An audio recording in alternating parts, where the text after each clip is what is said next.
E aí, turma, aqui é o JP, e agora a gente vai dar sequência ao nosso estudo de propriedades coligativas. No primeiro vídeo, nós havíamos estudado o que eram essas propriedades coligativas, o efeito com relação ao soluto, né? Então, lembrando que uma propriedade coligativa é uma alteração que eu faço no meu solvente quando eu adiciono um soluto não volátil, ou seja, um soluto que tem dificuldade, que não é fácil passar para o estado gasoso. Assim, agora a gente vai estudar cada uma das propriedades e como isso afeta o comportamento das nossas soluções, ok? Bom, são 4 propriedades coligativas que nós veremos. A primeira delas é a chamada tonoscopia, que está relacionada à diminuição da pressão de vapor. Lembrando que pressão de vapor, como nós havíamos estudado, é a pressão que o vapor faz sobre um determinado líquido, o líquido que o deu origem, ok? A segunda propriedade coligativa que vamos estudar é a crioscopia, que é a diminuição da temperatura de congelamento. Lembrando aqui que quando eu digo congelamento, é sinônimo para solidificação. Então, na solidificação eu tenho a passagem de líquido para sólido. Fusão é a passagem de sólido para líquido. Quando eu tenho uma substância pura, é o mesmo valor. Então, o mesmo valor que passa de sólido para líquido é o mesmo valor de temperatura que passa de líquido para sólido, ok? Só que aqui a gente vai analisar o comportamento na passagem de líquido para sólido. Por isso, o termo temperatura de congelamento, ok? Também vamos estudar a ebulioscopia, que é o aumento da temperatura de ebulição. Lembrando que ebulição é a passagem de líquido para gás numa velocidade rápida, tá? Então, a gente tem transformações lentas, rápidas e instantâneas. Quando eu estou falando de ebulição, é uma passagem rápida de líquido para gás. Também nós vamos estudar a osmoscopia, que está relacionada ao fenômeno da osmose, muito comum nas aulas de biologia, né, estudar osmose, que aqui no caso vai falar para a gente do aumento da chamada pressão osmótica. Então, vamos lá. Vamos detalhar cada uma dessas propriedades e entender um pouquinho delas agora. Primeiro, vamos supor que eu tenho aqui um recipiente e nesse recipiente eu tenho um solvente puro. Então, por exemplo, eu tenho água pura aqui. O que eu percebo? Então, essas bolinhas em azul aqui são as moléculas de água e eu percebo que por ter fase líquida, mesmo que eu deixe aqui em qualquer temperatura, eu vou observar ao longo do tempo o fenômeno da evaporação. Então, eu vou perceber que existem moléculas, principalmente aqui da superfície, que vão ganhar energia e vão conseguir passar para o estado gasoso. Por isso aqui essa seta. Então, essa seta indica aqui a formação de vapor. Lembrando que essa formação de vapor não tem uma temperatura certa, então em qualquer temperatura eu vou ter a evaporação. É óbvio, em temperaturas maiores eu tenho uma evaporação maior. Então, só lembrando daquele exemplo da roupa secando no varal. Então, se eu deixo a roupa secando no varal num dia frio ou num dia quente, nos 2 dias eu percebo que a roupa vai secar, a água vai evaporar. Só que num dia quente, pela temperatura ser mais alta, eu percebo que é mais rápido essa taxa de evaporação. Então, a água evapora mais rápido, ok? Bom, sendo um solvente puro, eu consigo aqui determinar justamente uma temperatura de fusão, né, que é a passagem de sólido para líquido, e uma temperatura de ebulição, que é a passagem de líquido para gás. Tá aqui, esses valores, então eu tenho uma faixa de temperatura em que eu tenho o meu solvente sólido, uma faixa em que ele está líquido e depois uma faixa em que ele virou um gás, ok? O que a gente vai observar? Primeira coisa, se eu adiciono um soluto não volátil, por exemplo, sal de cozinha, o que eu vou observar? Eu observo isso daqui. Então, olha só, nós temos novamente as moléculas do nosso solvente, só que agora, disperso entre essas moléculas, nós temos aqui partículas do soluto. Lembrando que, quando eu digo aqui partículas, podem ser íons ou podem ser moléculas, ok? Não me importa a natureza dessa partícula, como nós havíamos estudado no primeiro vídeo. Importa simplesmente a quantidade de partículas que eu vou ter. Se eu tenho mais partículas, eu observo um efeito, né, uma alteração mais acentuada nas propriedades coligativas, ok? Então vamos lá. Assim que eu adiciono o meu soluto, eu percebo que a taxa de evaporação vai ser menor. Olha só, aqui eu tenho 5 setas indicando que várias moléculas conseguem passar de líquido para vapor, e aqui eu tenho apenas 2 setas, porque são menos moléculas do solvente que passam de líquido para vapor. Se são menos moléculas que passam para o estado de vapor, eu tenho menos vapor aqui em cima e, consequentemente, a pressão de vapor sobre esse líquido, sobre essa solução, vai ser menor. Então, isso daqui é o fenômeno da tonoscopia, ok? Então, se eu adiciono o meu soluto não volátil, tá? Então, assim, o que vai passar para esse estado gasoso é o solvente, porque o meu soluto não é volátil, ele tem dificuldade de passar. O meu soluto funcionaria aqui nesse caso como se fossem barreiras. Então, se a gente imaginar como se fosse uma corrida, aqui eu tenho, para as moléculas que estão aqui mais próximas à superfície, eu não tenho obstáculos para fazer com que elas passem da interface de líquido para aqui onde eu não tenho nada, onde eu tenho o meu ar, então, para poder virar vapor.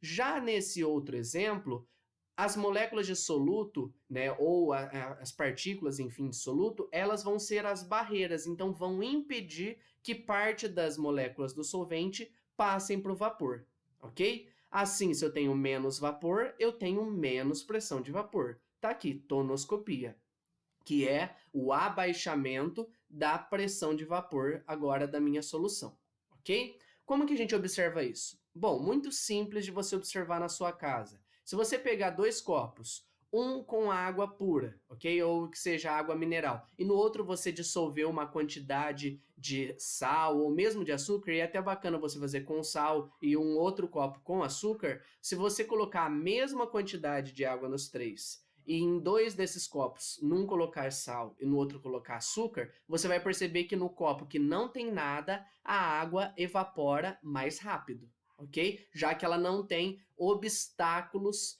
que impeçam que ela passe de líquido para vapor. Tonoscopia, ok? Vamos agora para a nossa segunda propriedade coligativa, que a gente vai observar assim que eu faço essa adição do meu soluto. Bom, agora que eu tenho a minha solução, ok? Aqui soluto mais solvente, eu vou ter uma faixa de temperatura em que eu tenho a minha solução no estado sólido, no estado líquido, no estado gasoso. Olha que interessante. Pelo fato de adicionar soluto, eu percebo que a temperatura em que a minha solução passa do estado líquido para o estado sólido é menor. Isso daqui é a crioscopia. Por que isso vai acontecer? Vamos entender. Novamente, as partículas de soluto vão funcionar como barreiras, obstáculos, e nesse caso funcionam como obstáculos para a organização do meu solvente no estado sólido. Se a gente lembrar lá das nossas primeiras aulas de química, o estado sólido é muito mais, as moléculas, as partículas estão muito mais próximas do que no estado líquido. E no estado sólido é muito comum a gente encontrar uma organização dessas partículas. Só que por ter o soluto aqui espalhado, eu tenho uma dificuldade nessa organização. Assim, eu tenho um abaixamento da temperatura de congelamento. Então, olha só, se a gente tem, por exemplo, que a água pura, no nível do mar, ela congela a 0 graus Celsius, se eu adicionar sal na água, eu percebo que ela vai congelar numa temperatura mais baixa, por exemplo, menos 5 graus Celsius.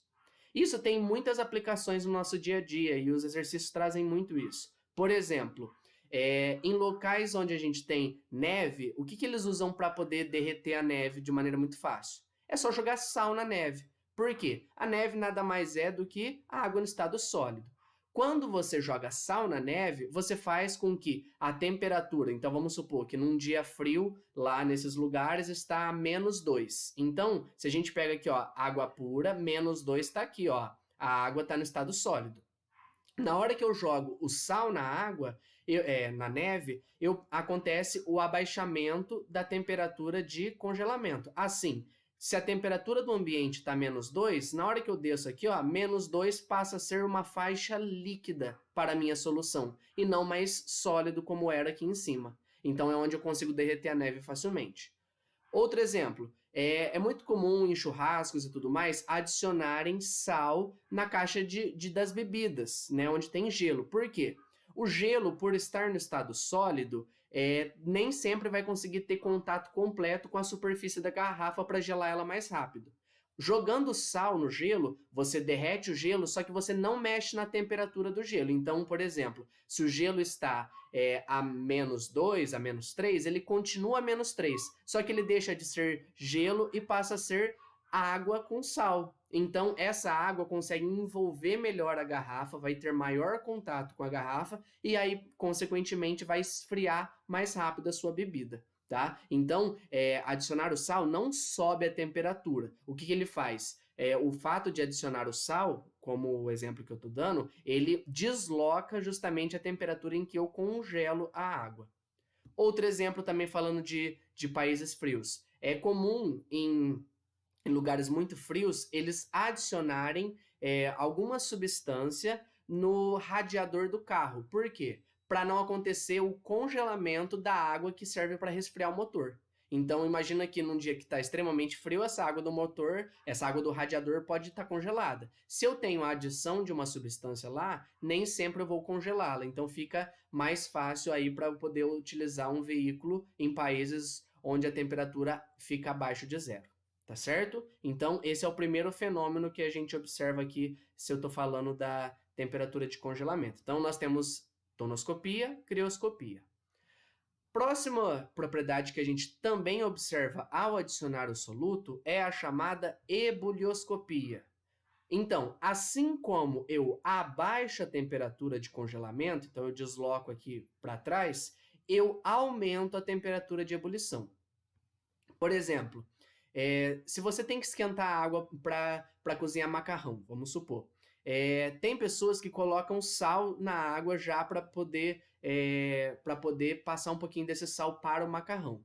Aí a gente fica a pergunta, a água ferve mais rápido quando ela está só água pura ou água com sal? Resposta é, ela vai ferver mais rápido somente ela pura. Por quê? Ao colocar o sal, a água que era para ferver a 100 graus Celsius passa a ferver a uma temperatura um pouquinho mais alta, por exemplo, 104 graus Celsius. Então, na hora que eu fiz a adição desse soluto não volátil, eu aumento a temperatura de ebulição. Por quê? Novamente, o soluto funciona como obstáculos para fazer com que as moléculas do meu solvente passem do estado líquido para o estado gasoso, ok? Então, tá aí uma outra aplicação para essa adição do soluto. Também pensando no exemplo do radiador. Por que é interessante você ter a adição dessas substâncias? Porque ao mesmo tempo que você protege, no caso de estar muito frio, evitar que essa água do radiador congele, você evita que ela evapore, né, que ela entre em ebulição, que ela ferva muito rápido no caso do motor esquentar muito. Então, fica mais difícil de ferver essa água, não tem perigo de fundir o motor. Ok? Então, esse é o fenômeno da ebulioscopia. Lembrando que, ao adicionar o soluto, eu consigo observar todas essas coisas. É óbvio que o exercício, em geral, vai focar em uma ou outra propriedade, mas o fato de adicionar o soluto, consequentemente, já faz eu observar tudo isso. Ok? Vamos continuar, então. Aqui, o que é interessante a gente analisar do solvente puro para a solução é que na solução eu tenho uma fase líquida por mais tempo. Então, perceba que a faixa de temperatura que eu tenho no estado líquido com a solução é maior do que no solvente puro, justamente porque eu tenho o meu soluto adicionado lá, ok? Agora a gente vai estudar a osmose. Vamos entender um pouquinho alguns conceitos básicos da osmose e dessa última propriedade coligativa. Então, eu tenho aqui um recipiente e nesse recipiente eu tenho duas soluções diferentes. E elas estão separadas aqui por essa linha tracejada, que é uma membrana semipermeável. O que é essa membrana semipermeável? É uma membrana que permite apenas a passagem de solvente. Ela não deixa passar soluto, ok? Por exemplo, essa membrana pode ser a parede celular da nossa célula. Um exemplo aí de uma membrana semipermeável, ok? De um lado, nós vamos ter uma solução que está numa concentração mais baixa comparado com a outra. Essa solução de concentração mais baixa é chamada de meio hipotônico, ok? Então, ó, os dois colchetes a gente usa como símbolo aí para concentração molar. Então, se eu tenho aqui setinha para baixo, eu tenho uma concentração molar menor de um lado, meio hipotônico. Do outro lado, nós temos um meio com uma concentração maior. Esse meio é chamado de meio hipertônico. Tá aqui, ó. Meio hipertônico, concentração mais alta, meio hipotônico, concentração mais baixa. Perceba que aqui o líquido está aqui, eu percebo pela cor do líquido onde eu tenho mais ou menos partículas do meu soluto. E as bolinhas vermelhas são o soluto dissolvido. Eu tenho maior quantidade de soluto aqui, então maior concentração desse lado do que desse. O que eu observo depois de um certo tempo? Eu começo a observar que vai acontecer o fluxo de solvente de um lado para o outro. Esse fluxo espontâneo é chamado de osmose. Então, a osmose é a passagem do solvente do meio hipotônico, ou seja, do meio de menor concentração, para o meio hipertônico. Já que eu tenho diferentes concentrações, é espontâneo esse processo para tentar igualar essas concentrações, ok? Esse fenômeno aqui é chamado de osmose. O que acontece? Depois de um tempo fazendo essa passagem, eu observo isso daqui. Agora, eu tenho que, dos dois lados, eu tenho a mesma concentração. Se a mesma concentração nos dois meios, agora esses meios são chamados de meios isotônicos. Tá certo? Então, aqui eu tenho concentrações diferentes, agora eu tenho concentrações iguais. Assim que eu atingir a mesma concentração dos dois lados, porque eu estou tirando o solvente daqui, então eu estou aumentando a concentração desse lado e jogando o solvente para cá. Eu estou diminuindo a concentração desse lado. Então, se eu tenho assim, ó, concentração muito baixa, concentração muito alta, pela passagem de solvente eu consigo nivelar até ter a mesma concentração dos dois lados. Ok? Onde que a gente observa isso? Por exemplo, por que eles falam que não é adequado você temperar muito antes uma salada com verduras antes de você consumir, muito antes de você consumir? Por quê?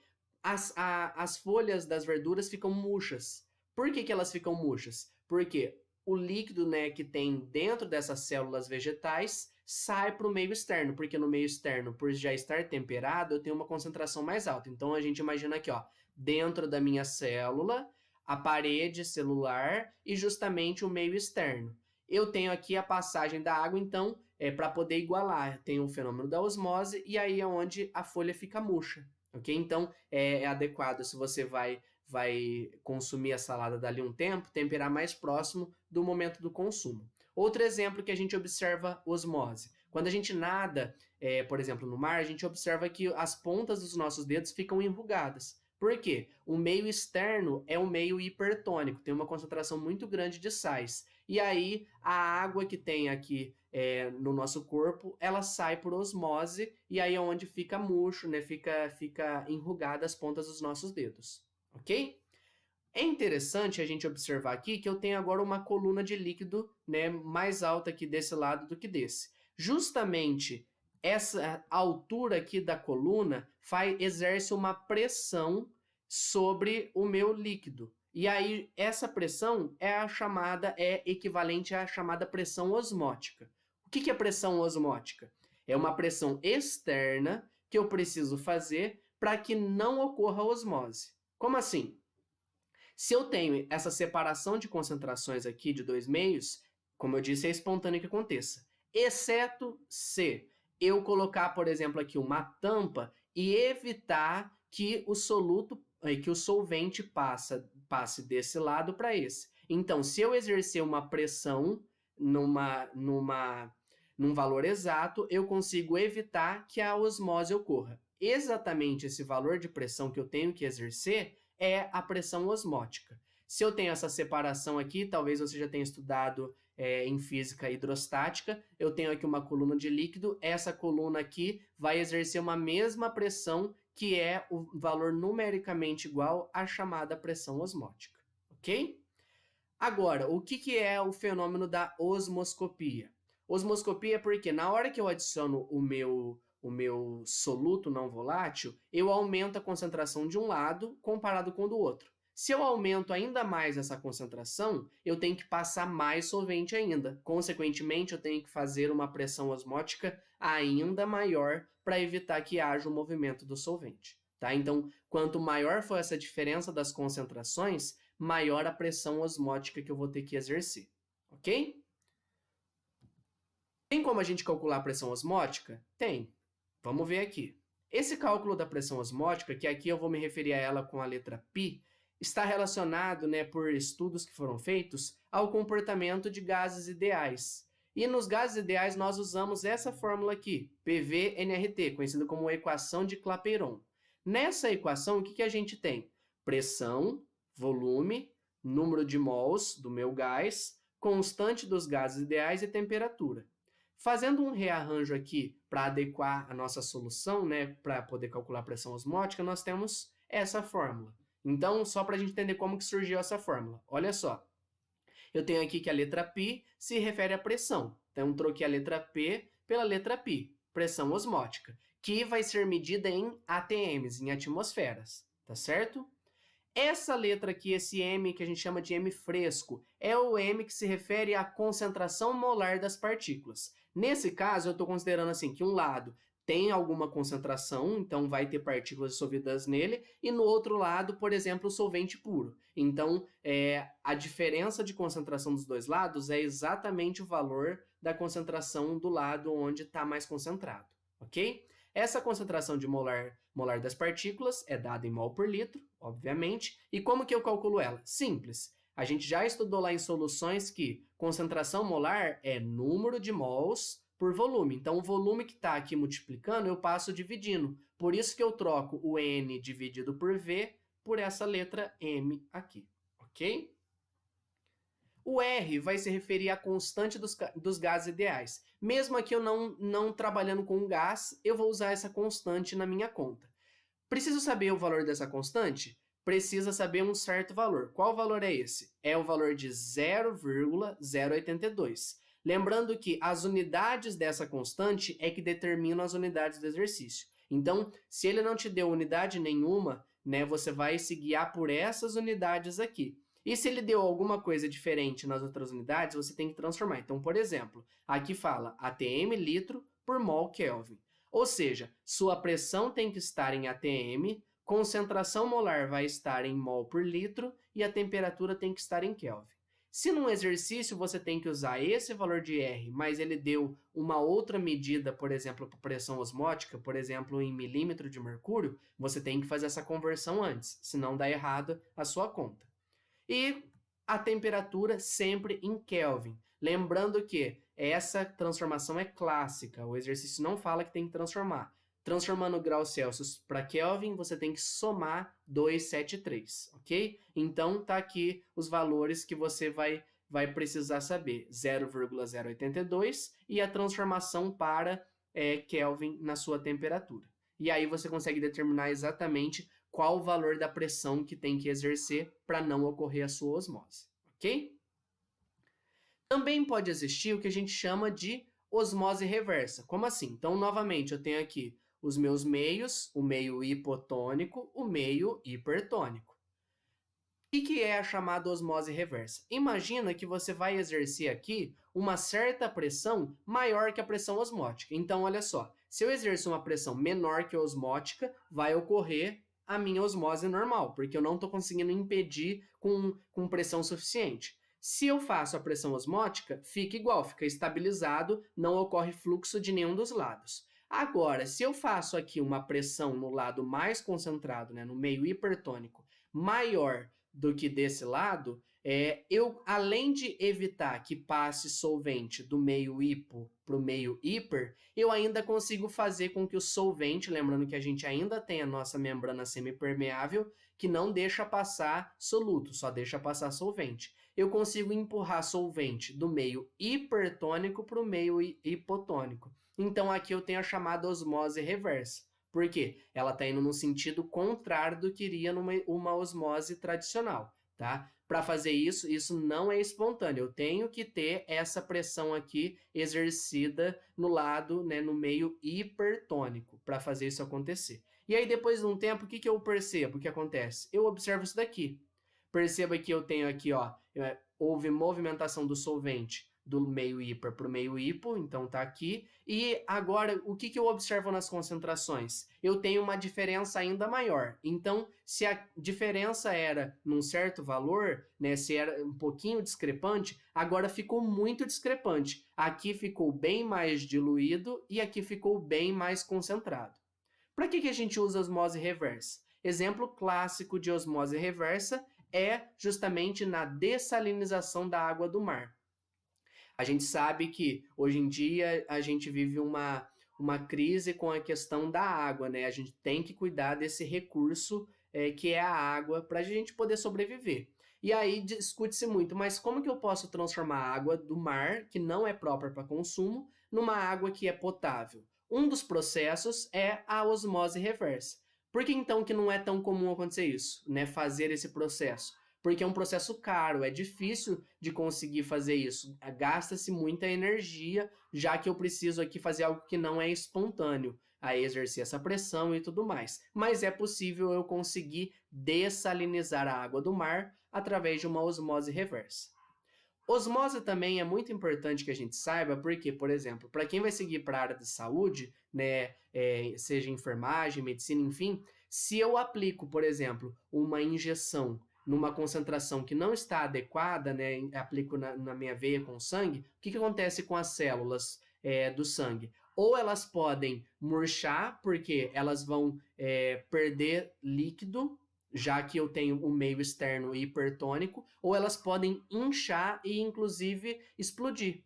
Por quê? Porque o meio interno, o meio da célula, pode ser de maior concentração. Então, tem que tomar muito cuidado nisso daí, tá? Porque, não sendo uma concentração adequada, eu posso ou murchar, né, e causar a destruição dessa célula, ou fazer com que ela inche e também destruí-la, tá certo? Para a gente poder fechar, então, essa sala de propriedades, eu vou resumir as propriedades aqui. Então, vamos lá. Se eu tenho uma alta concentração molar, lembrando que quando eu falo concentração molar, eu tenho aqui falando de quantidade de partículas. Tenho cada vez mais partículas. Então, quanto maior a quantidade de partículas, mais o que eu vou observar? Eu vou observar uma maior queda na pressão de vapor. Então, é inversamente proporcional. Aumento aqui, diminuo aqui. Também observo que a temperatura de congelamento fica cada vez mais baixa, ok? Observo que ocorre um aumento na temperatura de ebulição, cada vez maior, e um aumento da pressão osmótica. Tudo isso, então, adicionei um pouco de sal na minha água, eu observo essas 4 coisas. Dependendo do contexto, uma dessas características vai ficar mais perceptível para mim do que outras, porque é o que eu estou analisando. Só que não tem como desvincular uma da outra. Aumentei a concentração, coloquei partículas dissolvidas de um soluto não volátil lá, eu observo essas 4 coisas aqui. Então, isso aqui é um resumo muito bacana para que a gente possa entender o comportamento aí das nossas soluções comparadas aos solventes puros, ok? A gente fecha a nossa aula de propriedades coligativas aqui. Qualquer dúvida, estou à disposição. Até a próxima. Tchau, tchau.